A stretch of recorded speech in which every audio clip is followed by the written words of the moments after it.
Hello and welcome to our video message of the week. Here's a question for you. Think carefully before you answer it. Which company produces the most wheels and tyres in the world?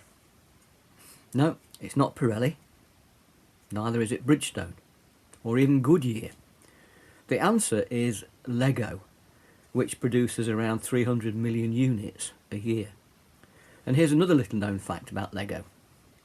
If you counted all the figurines made by the company, it would be at more than 4 billion, the biggest single population on Earth. Founded in 1949, Lego recently supplanted Ferrari as the world's most powerful brand. It's the combination of its simplicity together with the way that the basic units can be put together in very complex and highly sophisticated designs which makes it so versatile. And during the pandemic, a survey has shown that 29% of children, and I suspect adults too, have turned to Lego to help them relax. And Lego have come up with some amazingly creative designs for people to make, including things like cars or castles or flowers, even Winnie the Pooh. And life in a pandemic has certainly been a bit of a roller coaster, hasn't it? But Lego have actually made a roller coaster for people to put together, if you've got some time on your hand. It's the Lego Creator 10261, and while it's at the higher end of the price bracket, it actually costs £299. It's not even the most complicated Lego set. The Lego Taj Mahal is the most incredibly geographical model from the Creator theme. This set contains 5,922 pieces to build a beautiful Taj Mahal, India's most famous monument. The Star Wars Millennium Falcon has been available since 2008. It's one of the biggest Lego sets ever made. It's incredibly detailed, has a lot of fascinating features in its 5,195 pieces. This set comes with a removable cockpit top, retractable boarding ramp and rotating guns. Tower Bridge model contains 4,295 pieces and is over 40 inches long, 17 inches high, so you'd better create some good shelf space for it. And building the Tower Bridge won't be complete without the most popular vehicles in the city, which is why this set actually features a black London taxi, a green car, an iconic yellow truck and a red double-decker bus. And Tower Bridge is one of the toughest Lego sets to build. There are multiple layers and hanging bits to deal with and loads of incredibly similar bricks to differentiate. But back to the roller coaster set. It has 4,210 parts, some of which are so small that they are barely visible to the naked eye. It's got 432 pages of instructions and it requires a degree of manual dexterity that may prove a challenge for those who've got large fingers. It says on the box that its age range is 16 plus, but there's no maximum age. At least I assume that 16 plus years is the start of the age range and not the number of years it would actually take to build it. It takes about a week. It's not to be advised for anyone though with back issues, dodgy eyesight or unsteady hands. And I was reading an article in the newspaper of someone who had bought one of the roller coasters to take his mind off lockdown recently, and this is what he had to say about it. There is no room for error in its fabrication. Each piece is engineered to micromillimeters, and at regular intervals during the making of my roller coaster, I just stood back and marvelled at the genius behind its flawless construction. Someone had actually designed this incredible article of working machinery, and if a piece didn't fit perfectly, I knew it was my mistake and not the manufacturer's.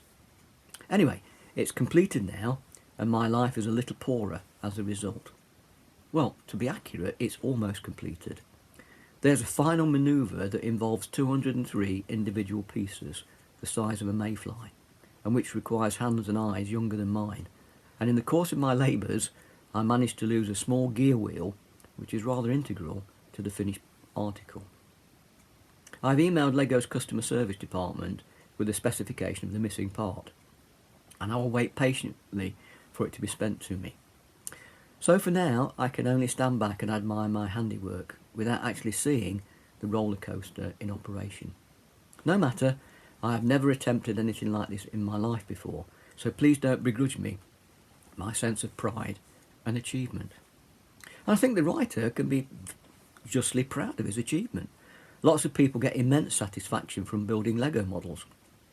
My grandson once made the Millennium Falcon from Star Wars, and my brother-in-law buys a new Lego technical car each year for his birthday present. Has many hours, happy hours, putting it together. Anyone who's ever completed a Lego project can feel a sense of achievement. And Lego is very good at inventing objects that mimic the real world. From a distance they look almost real, but as you get closer you can see that they're not the real thing. They look good, but they aren't real. So what works in the real world? What is it that can give us real satisfaction in life? Just like Lego, we have a designer who created us. He lovingly made us in his own image. Every Lego brick is made in the same mould for that brick. They are all identical and they do not vary. But in the real world, we're all different and unique. We're not made from interchangeable bricks, but unique flesh and blood. And there's never ever going to be anyone else like you.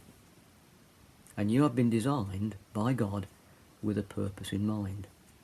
The image of God refers to the spiritual part of humanity. It sets human beings apart from the animal world, fits them for the dominion God intended them to have over the earth, and enables them to commune with their Maker. And it's a likeness both mentally, morally and socially. Mentally, humanity was created as a rational, volitional agent. In other words, human beings can reason and they can choose. And this is a reflection of God's intellect and freedom. Anytime someone invents a machine, writes a book, paints a landscape, enjoys a symphony, calculates a sum or names a pet, he or she is proclaiming the fact that we are made in God's image. Morally, humanity was created in righteousness and perfect innocence, a reflection of God's holiness. God saw all that he had made, including humanity, and called it very good. Our conscience or moral compass is a vestige of that original state. And whenever someone does something good, recoils from evil, praises good behaviour, or feels guilty, he or she is confirming the fact that we are made in God's own image. And socially, humanity was created for fellowship. This reflects God's triune nature and his love. In Eden, humanity's primary relationship was with God. And God made the first woman because it's not good for the man to be alone. And every time someone marries, makes a friend, hugs a child or grandchild, or attends church, he or she is demonstrating the fact that we are made in the likeness of God. And part of being made in God's image is that Adam and Eve had the capacity to make free choices. Although they were given a righteous nature, Adam and Eve made a bad choice to rebel against their Creator. And in so doing, they marred the image of God within themselves and passed that damaged likeness onto all of their descendants, including you and me. And today, we still bear the image of God, but we also bear the scars of sin. Mentally, morally and socially, and physically, we show the effects of sin. But God in his love did not abandon us. Like the rollercoaster set, we have a missing part. The Bible tells us that God has put the knowledge of eternity in our hearts, but without the right relationship with God, we can never experience the fullness of life as it should be lived. But God so loved us, so much, though, that he made a way to restore our relationship with him. And that way is to put our trust in what Jesus has achieved on the cross at Calvary. By his death, he bore our punishment, pain and sorrow. By his resurrection, he offers new life to all who believe in him and put their trust in him. And the good news is that when God redeems an individual, he begins to restore the original image of God, creating a new self, created to be like God in true righteousness and holiness. And that redemption is only available by God's grace, through faith in Jesus Christ as our Saviour, from the sin that separates us from God. And through Christ, we are made new creations in the likeness of God again. And to build a Lego set, however complicated it is, you will need to read the manual and follow the maker's instructions to get all the pieces in the right order. And I'm so glad God left us an instruction manual for life. Lego models may look realistic and be very complex, but if you feel like there could be more to life than you're experiencing now, then why not consult the Maker's Manual, the Bible, which contains all the instructions we need. And if you haven't got a Bible, or would like help in understanding what you are reading, then please contact us at the email address shown at the end of this video. Thanks for listening, and may God richly bless you. See you soon. Bye bye.